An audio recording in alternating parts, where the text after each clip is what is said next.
Hello, my name is Osha. I like to discuss history. Today is March the 31st, 2026. It's the last day of Women's History Month. And of course, it's been well over 31 days since the US Israeli versus Iran war.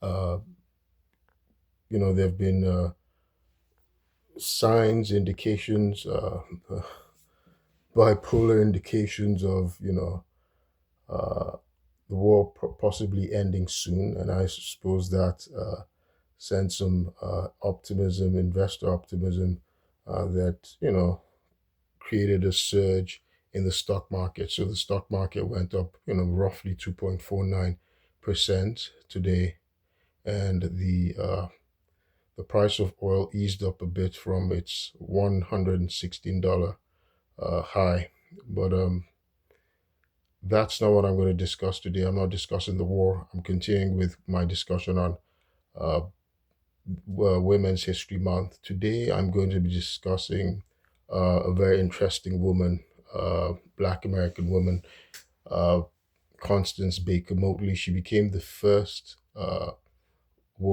Black woman, to argue a case before the U.S. Supreme Court. She would argue 10 cases and win nine of them. And she played a pivotal role in the NAACP Legal Defense Fund, which started to do a lot of civil rights work, dismantling separate but equal.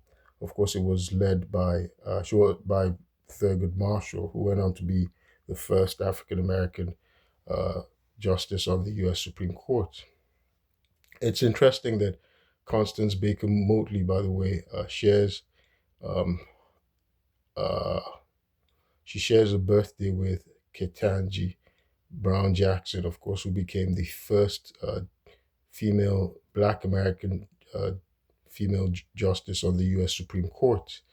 She's an incumbent on SCOTUS. SCOTUS is that's acronym for Supreme Court of the United States, and so they both share a birthday. That's September 14.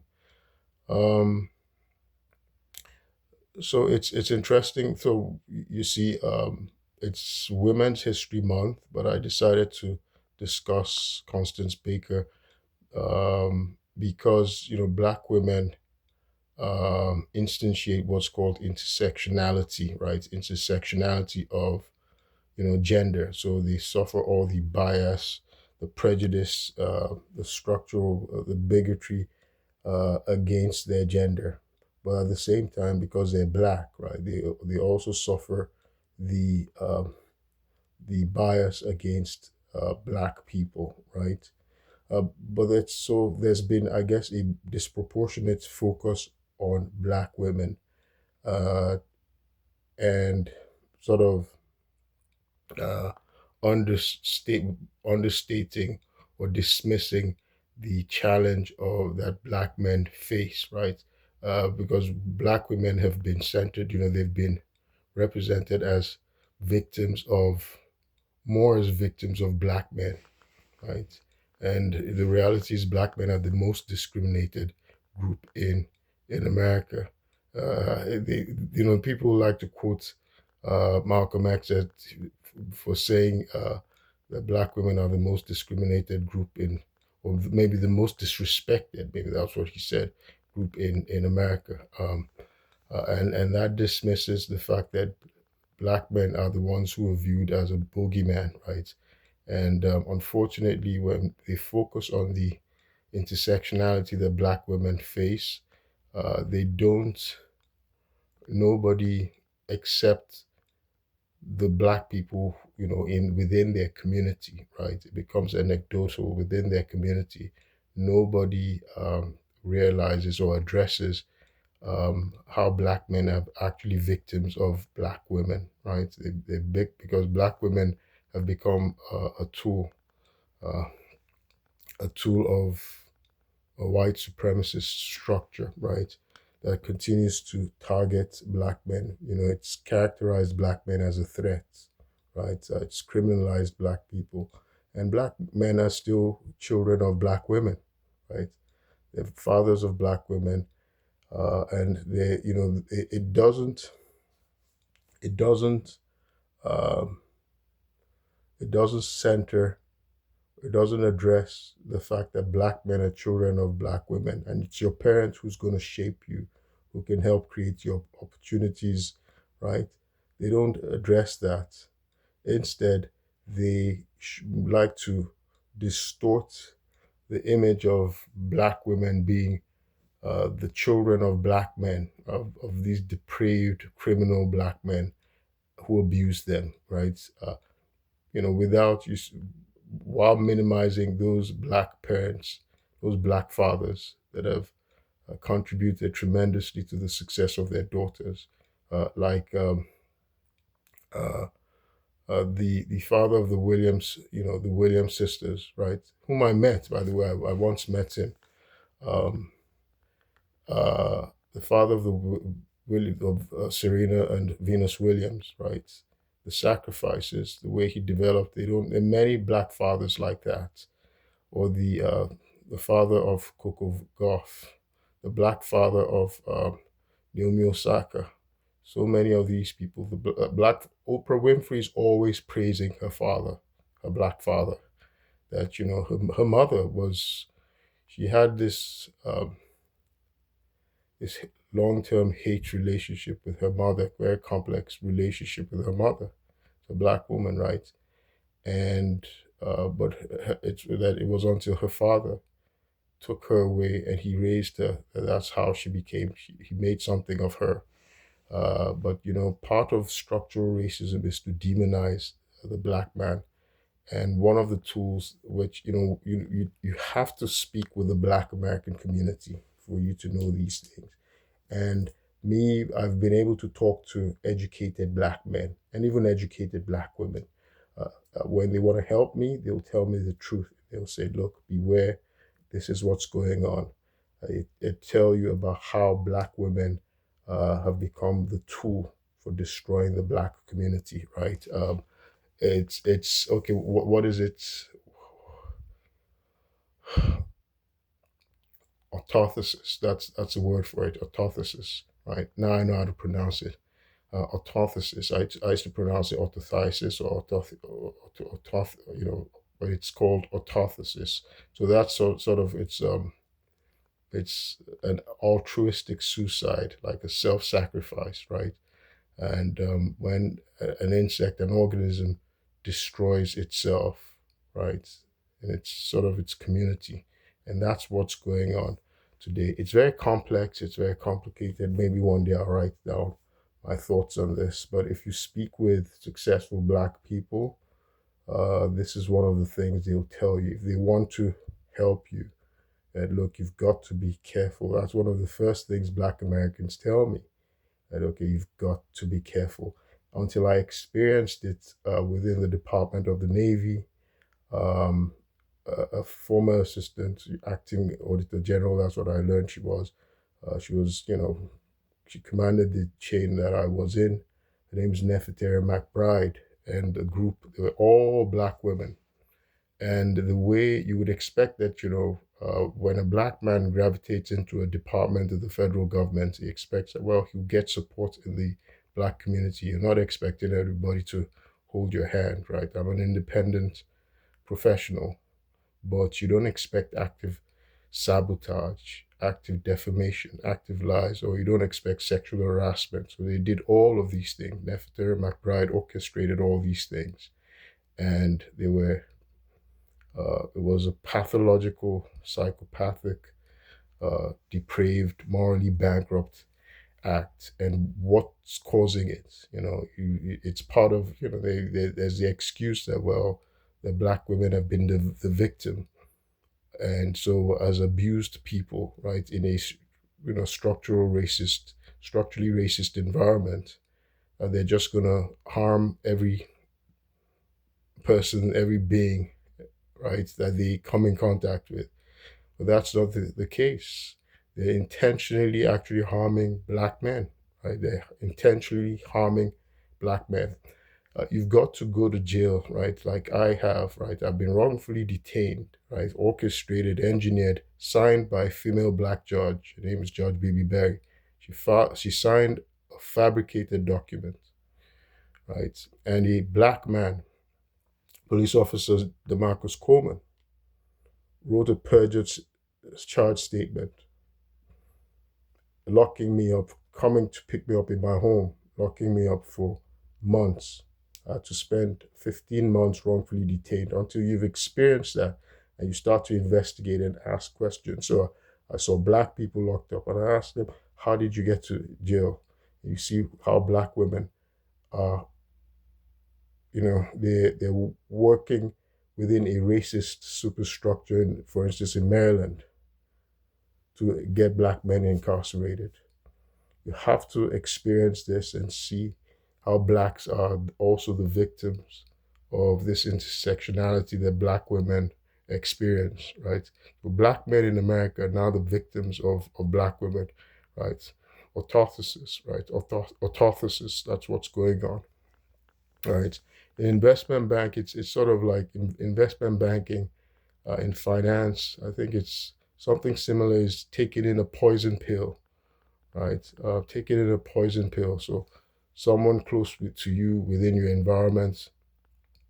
Okay, if I in investment banking, for instance, if you want to buy a company and you're uh, so there are two companies that are rivals, right?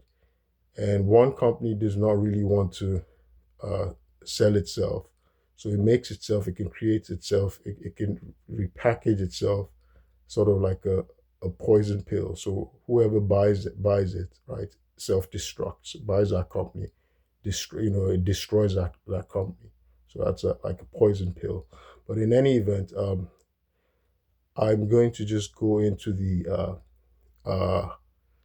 history of uh, Constance Baker Motley, and I will also get back into discussing intersectionality. Yes, do black women face the abuse that the female gender have faced? Yes. There are many things that women have faced. For instance, being barred, being excluded from certain professions. There were laws that actually excluded women from being able to practice as lawyers, from being able to be admitted um, into the bar, right, into any state bar. I've done videos explaining this, but things have changed now, and as of today, uh, women make up 55% of graduates of law schools, right? So things have changed, but black men are still grossly uh, underrepresented, right? While they're disproportionately represented in prison and jail. And what society or the black community has not yet addressed is the role of black women being tools, being instruments of a white supremacist structure to harm their black communities, especially black men. And this is something that you have to go into black communities and talk to them and listen to them, not what the propaganda that's written in books or or the propaganda that's misrepresented in a racist corporate media, because that's what's going on, right? I've been talking about how I was raided in my own home, right? And assaulted in my own home. I'm a black man with an impeccable record. I was working with the US federal government, holding a top secret when I was raided by white cops that a black female judge sent to my house wrongfully using a fabrication. The black female judge is Judge BBM Barry, right? So the media doesn't talk about that. It's not in the American media. They've been hiding it. I reported it. My family's reported it. We've given them evidence, but they ignore it. They sweep it under the rug. They hide it. Even Montgomery County Police did not publish it in their on their website. So my family was looking everywhere. When I was telling them this was what happened, and they wondered. They were scratching their heads. Why is it not on Montgomery County Police's media, their news, right? Because they fabricated stuff, right? They framed me and fabricated stuff. And the person who instigated it, who used the authority to set this chain reaction, right? This dominoes effect thing that spiraled out of control was a black woman, a black female judge by the name of Judge Bibi Berry, right? Incompetently, she authorized corruptly, right? Because it turns out the police eventually told me she and Jide Wari know each other well, or the family, because 12 Jide Wari's sons are lawyers. But this is what the police was telling me, that Judge Bibi Berry knew Jide Wari well, that this is the process of getting an emergency evaluation petition. So she acted corruptly. This demented lunatic, a Howard University professor, is not related to me, goes to file something, fabricates a petition. And I'm in my home living alone. And I had no idea I was just a victim of swatting. Anyway, I've done videos explaining that.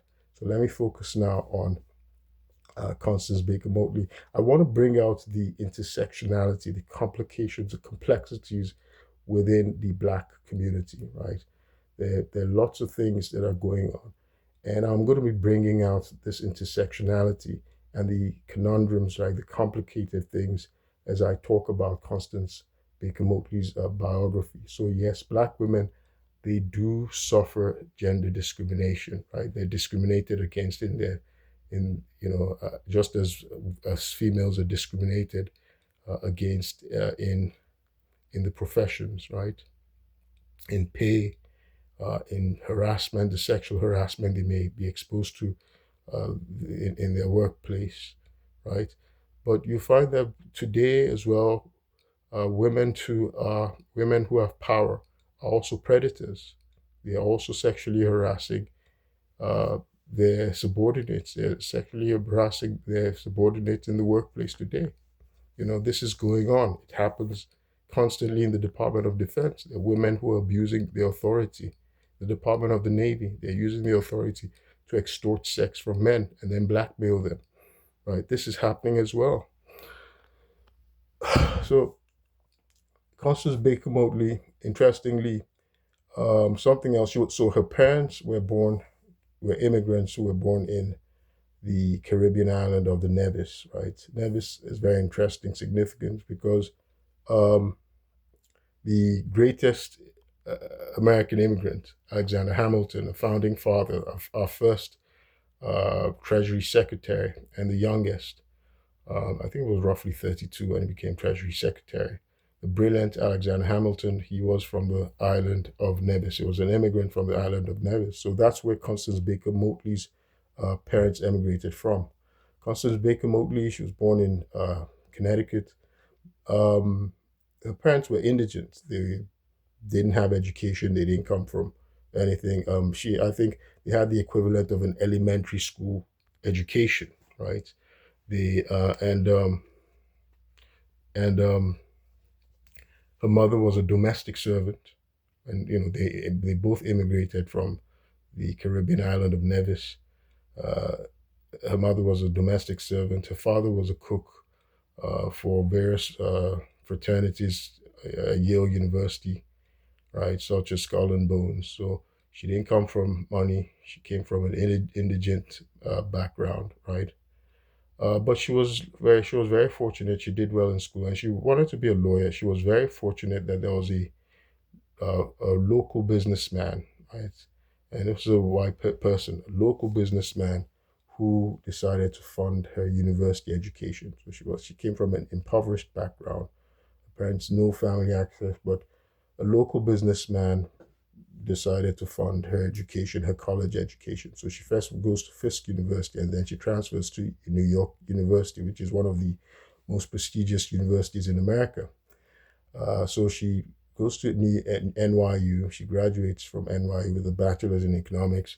And then she had a desire to become a lawyer. And then she gets into Columbia University, right? Columbia Law School, which is an Ivy League, one of the elite law schools. She graduated in 1946, which is very interesting. So Constance Baker Motley had a law degree from an Ivy League 4 years before Harvard law school admitted its first female um, student, right? So she was very fortunate, right? So these are you see how life is funny, and her sponsor was a wealthy white businessman, right? Uh, Not everybody can get that sort of patron. So she was lucky. She got this prominent businessman who decides to sponsor her education, and she goes somewhere. She gets some kind of privilege, some kind of benefit that nobody gets, right? Not just black people, women were not getting, but also most uh, men in America did not receive. She went to two prestigious universities, right? And then she goes on to get her law. She gets her law degree from an Ivy League 4 years before Harvard Law School itself admitted its first women, right? So uh, she graduates from Columbia Law School, and then she goes to work for the NAACP Legal Defense Fund. She works as a law clerk for the legendary Thurgood Marshall, right? So she was the one who drafted the first complaint in the case of Brown versus Board of Education. So she did a number of groundbreaking work, pioneering work in the civil rights movement. She represented Dr. Martin Luther King. She met him, went to see him when he was in jail. She represented Medgar Evers, would go and see him, so she did a lot of work for the NAACP Legal Defense Fund, which was fighting the civil rights movement. And of course, they would go on to win Brown versus Board of Education, which overturned separate but equal, that segregation. And that was a catalyst that led to the desegregation in the South and the ending of Jim Crow laws. So she was very, very pivotal in the civil rights movement. So she was not just involved in law, right? She was very active politically. She got elected to the New York State Senate, and then she became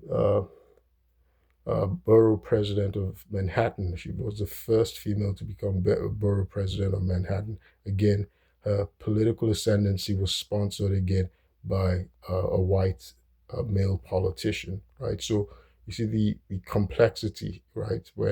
That this is part of what I'm talking about. Um, when I graduated from my MBA a long time ago, over 20 years ago, and I went to work for a bank, and then I got into private banking, wealth management, investments at a major bank. I was working at a major wealth management firm. I was the only black person. Um, I was a client relationship manager, and I was supporting a broker, financial advisor. So I was being trained to become a financial advisor myself. I was the only black male in that role. If there was a black person, there were women. And I remember a black woman called me and told me in this office, because it was predominantly white, there are no black men in my role, right? And she said, look, the reason why you've been hired is because you're viewed as not a threat. So they're just black women, right? They're just black women in the role. There's a black person, they're women. So this is one of the complexities.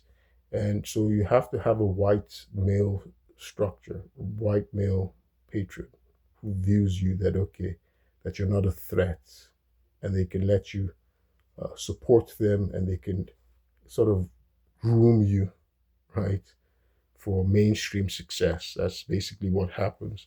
So you see, Constance Baker, Motley. You see, she was sponsored. She had a white patron, a white male patron. She was sponsored by a local business person who sponsored her to go and get her college degree in the first place, and got her Ivy League law degree, which most Americans couldn't get. Right? I'm not minimizing or diminishing the accomplishments and achievements and the brilliance of Constance Baker. No, by no means. But I'm just pointing out the complexity of this intersectionality thing in America, right? And this is something else that I noticed, right? The white superstructure that I wants to help you, they want you to, it's like there's some kind of indigent porn thing that they like, which is almost sadistic. They like you to be in a, oh, you are, you've been so humiliated, right? You're in this position, this indigent position, and you just need their help, you know. But if you're capable of doing yourself, it's like they resent that. If you're capable of being independent and doing for yourself, they resent that. That's if you're a minority, right? And so I'm saying this because of something someone told me once. I was going through something, and normally as a human being, you have your dignity and you're asserting who you are, your identity, and they say, "Oh, you seem like you don't need any help when you talk about yourself this way or blah blah blah." And you don't, nobody wants to help you because of that, because it's like you're not suffering enough, right? That is depraved, right? That's evil. It's sort of like sadistic, it's idealizing uh, the suffering of others. Um, and this is something that you'll find out amongst a lot of black people. So you see the Cinderella story of Constance Baker, uh, Motley. But the thing is, there's so many indigent people like her in America, and they're not all going to get a leg up. The thing about America is everybody deserves a chance. Everybody, right? And life is not a lottery. America makes life like it's a lottery. No, it's not. Right? The rights that you have, the human rights. America just constantly violates, impugns the dignity of man with this lottery system. Life is not a lottery. You're locked out when you breathe there, when you breathe there for the first time. And there are things that everybody has a right to, right? You shouldn't create a lottery ticket out of life. It's it's sadistic, right?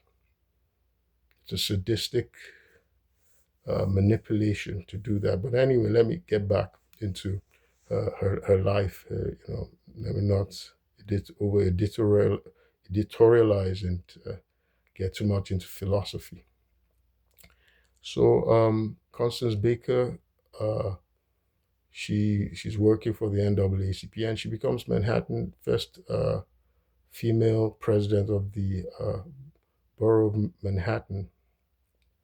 And as I said, she got white sponsors to help her career. Eventually, she would become a judge.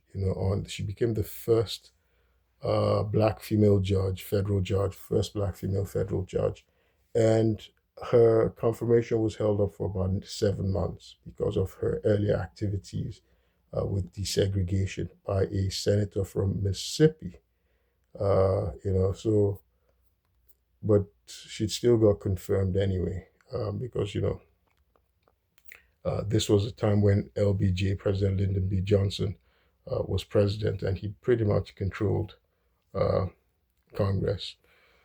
So her career is very interesting, and she achieved a lot of firsts. Um, again, she was the first black female judge. Um, she was first female president of the borough of Manhattan, and so she achieved many firsts, and she was very instrumental in dismantling um, Jim Crow, right, in dismantling segregation in the South and advancing the civil rights of Black Americans. She worked tirelessly on their behalf.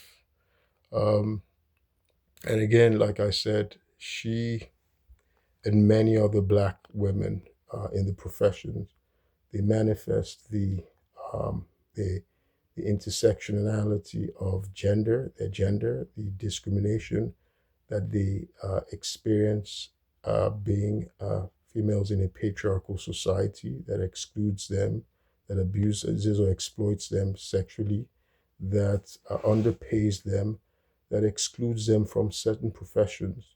So those are things that Black women have to deal with. They have to navigate those travails, those challenges as women, but at the same time they also have to uh, experience racism. Right? They're exposed to racism, the structural racism that Black people face. That's intersectionality. So they're facing two different things. White women don't have to be subjected to racism. White women have the benefit of being the sisters, the wives, the daughters of the white men who control society. Black women don't have that. Now, there's another challenge, though, that Black women are often also exploited by that white patriarchal society that has the power, the levels of power. I've talked about the like when they're in proximity and serving them. I've talked about paramour rights that existed in the South. You can watch my video in which, even though there were these anti-miscegenation laws in the South, but wealthy white men could still take, sexually exploit um, Black women in the South under duress. It didn't matter what their social status was. I've done a video discussing this. And, so these were some of the challenges that Black women had to face, had to navigate. Um, and at the same time, we shouldn't dismiss how Black women also are, target.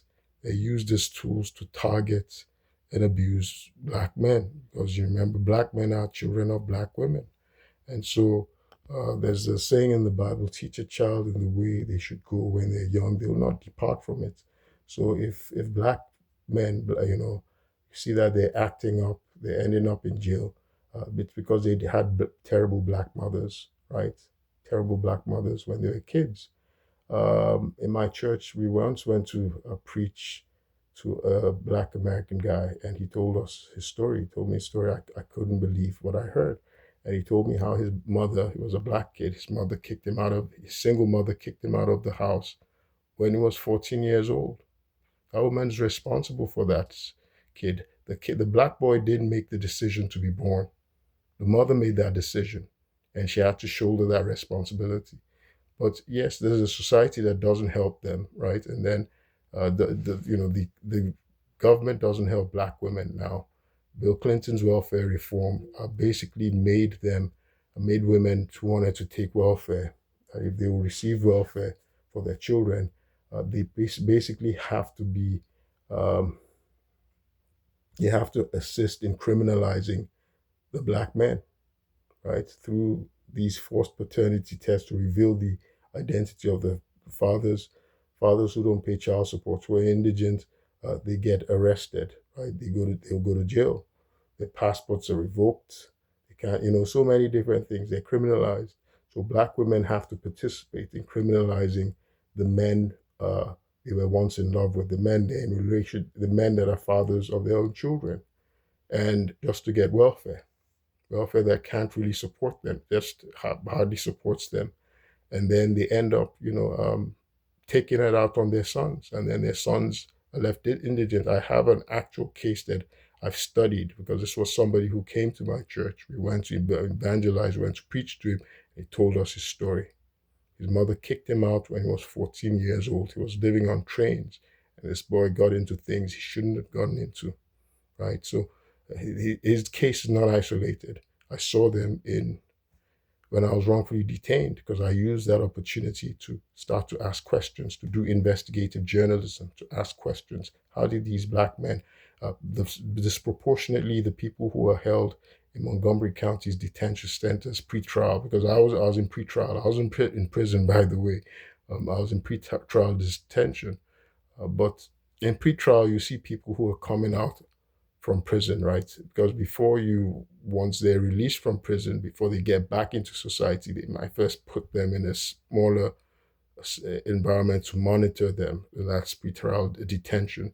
So you see the injustices, the injustice, the debased nature of America's carceral system.